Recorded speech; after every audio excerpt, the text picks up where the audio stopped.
Alright, welcome to this explainer. Today, we're taking on something literally monumental. We are going to compress over 15,000 years of human history, from the last great ice age right up to the modern era, into a single, fast-paced journey. We're tracing the dramatic evolution of the United States of America. So the big question we're answering today is this: how exactly did a myriad of distinct tribes and, honestly, fragile, starving colonies transform into a major global superpower? It's a story of unimaginable scale, profound transformation, and some pretty deep contradictions. And today, we are going to unpack exactly how that monumental shift happened. Okay, let's dive into this. To make sense of it all, we're breaking the whole shebang down into 6 massive chapters: foundations and early colonies, revolution and independence, westward expansion, civil war and reconstruction, industrialization and world wars, and lastly, the emergence of the global superpower. Chapter 1. Foundations and early colonies. Long before 1776, this vast continent was already deeply populated and incredibly diverse. It was home to sophisticated societies that had adapted to every ecological niche over thousands of years. Just look at this number, 20,000. Around the year 1100 AD, a massive city of mounds known as Cahokia thrived right in the Mississippi River Valley, with a population of up to 20,000 people. Actually, to put that into perspective, that made it larger than many European cities at the time, even London. It's absolutely crucial to remember that advanced civilizations were thriving here way before any European ships even showed up on the horizon. Let's move to the timeline and see how this builds, because once European exploration began, the pace of change was just rapid. In 1492, Columbus claims land for Spain, triggering this huge wave of European exploration. By 1565, the Spanish established the first permanent European settlement at St. Augustine. Then the English jump in. They established Jamestown in 1607, and, pretty shortly after that, religious separatists, who we know as the Pilgrims, land at Plymouth in 1620. Now, those early English colonies, they were incredibly fragile. Honestly, they faced constant starvation. Jamestown barely clung to life until, of all things, a mild strain of tobacco turned into a highly lucrative cash crop. Suddenly investment poured in. But, and this is a big but, that economic boom was built on a very dark foundation. In 1619, the first documented enslaved Africans were brought to Virginia, laying the groundwork for an institution of slavery that would persist for over 2 centuries.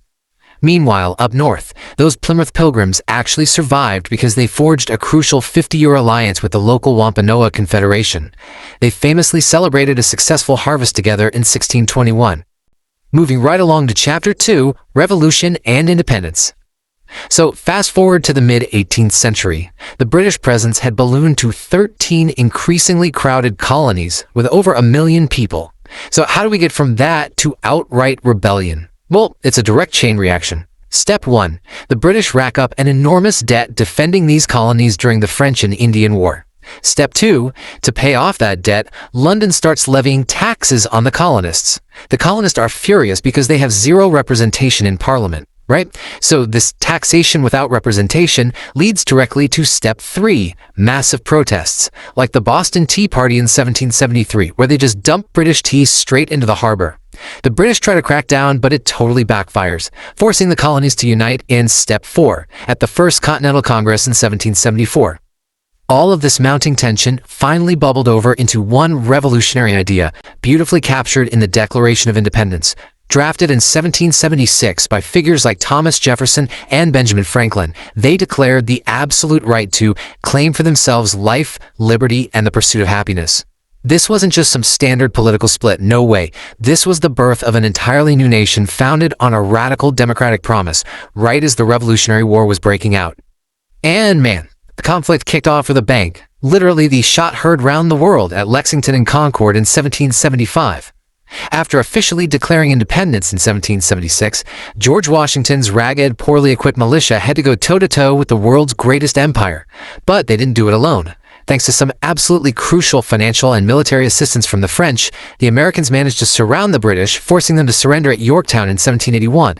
And by 1783, the Treaty of Paris officially recognized the sovereignty of the United States. Which brings us to Chapter 3, Westward Expansion and Destiny. Stepping into the 19th century, this fragile new republic starts aggressively pushing its borders westward. They were driven by this powerful idea of manifest destiny, the belief that they were meant to span the entire continent from coast to coast. And the sheer speed of this, it's staggering. Look at this timeline. In 1803, President Thomas Jefferson secures the Louisiana Purchase from France, pushing the border all the way to the Rocky Mountains. Jump to 1845, the annexation of the Texan Republic triggers the Mexican-American War. The outcome? The 1848 Treaty of Guadalupe Hidalgo transfers over 500,000 square miles to the U.S. Just like that, the frontier extends all the way to the Pacific Ocean. But what you really need to take away from this is the devastating human cost of that rapid expansion. The 1830 Indian Removal Act authorized these coercive treaties, leading to the forced expulsion of the Cherokee, Creek, and other tribes out to Oklahoma. Thousands tragically died of disease and starvation on the journey, and the ancestral homelands they were forced to leave, they were quickly turned into massive cotton plantations that totally fueled the Southern economy. At the exact same time out west, the 1848 discovery of gold sparks an absolute frenzy. Hundreds of thousands of settlers fled into California, transforming the entire region practically overnight. Next up is Chapter 4, Civil War and Reconstruction. So, as the nation physically ballooned to 31 states by the mid-19th century, its most dangerous internal fracture was deepening, and this was driven entirely by the deeply divisive institution of slavery. This brilliantly illustrates the divide. On one hand, you had the northern states, affluent, free, and rapidly industrializing. On the other, the southern states, poorer, but fundamentally dependent on a slave-produced plantation economy. These differences were completely irreconcilable. When Abraham Lincoln was elected in 1860, it was the final straw, prompting the southern states to secede and form the Confederate States of America. The immediate result, of course, was the American Civil War. And this number, 600,000. It's a solemn, staggering figure. That is the number of American lives lost over 4 years of incredibly brutal warfare, right up until the Union finally secured victory in 1865. You have to realize, this war combined old 18th century tactics with terrifying newly industrialized weapons. The casualties were on a scale no one had ever seen. Right in the middle of all that, in 1863, Lincoln issued the Emancipation Proclamation. And once the war ended in 1865, the 13th Amendment formally abolished slavery across the whole country. But, and this is absolutely crucial to understand, while the nation was unified on paper and slavery was technically over, deep racial biases didn't just disappear. The post-war Reconstruction era saw the rise of domestic terror groups like the Ku Klux Klan and the implementation of Jim Crow segregation laws. This essentially set up a systemic regime of racial suppression across the South that would last for nearly another 100 years. Alright, Chapter 5, Industrialization and World Wars. Moving into the late 19th and early 20th centuries, this crazy spirit of progress grabs hold of the reunited nation. We're talking massive catalysts driving an unprecedented industrial boom. In 1869, the first transcontinental railroad is finished. This is a total game changer, connecting the coasts and collapsing a journey of months into just days. Then you've got this massive extraction of coal, iron, oil, and gold, making business tycoons unimaginably wealthy. All this fuels the wild, skyscraper-driven growth of cities like Chicago and New York, drawing in literally millions of new immigrants from Southern and Eastern Europe.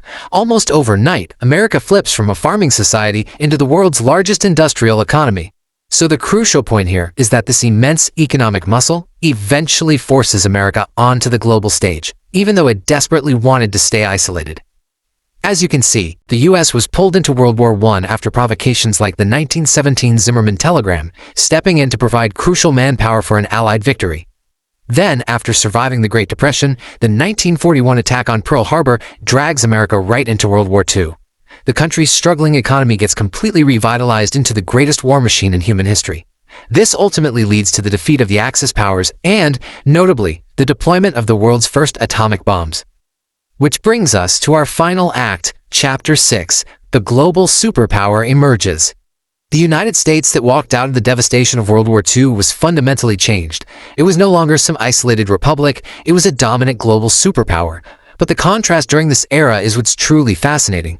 Externally, they're projecting immense power, navigating the Cold War, enacting the Marshall Plan, forming NATO to contain communism, and pushing an intense space race that actually puts Apollo 11 on the moon in 1969. But internally, the fight for equality was just as fierce. Back in 1955, Rosa Parks ignited the civil rights movement. Led by figures like Martin Luther King Jr., this movement forced the nation to confront its segregationist past head-on, ultimately driving the landmark 1964 Civil Rights Act through Congress.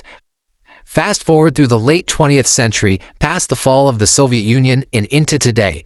The United States now stands at a staggering 340 million people. We're talking about a landmass that stretches all the way from the subarctic tundra of Alaska down to the tropical reefs of Hawaii. It's the third most populous nation on Earth. The sheer scale of this transformation, going from tiny colonies to this in just 250 years, is simply breathtaking. But beyond the vast territory and all that incredible industrial might, it all comes back to this one central, enduring promise. The idea that anyone can arrive on its shores, cast off tyranny or poverty, and claim life, liberty, and the pursuit of happiness. It's an idea that survived colonization, a brutal civil war, and rapid expansion to shape the superpower we see today. So, as you walk away from this explainer, I want to leave you with this thought to ponder. How will this enduring, yet constantly tested promise continue to shape the legacy of the United States in the centuries to come? Thanks so much for learning with me today.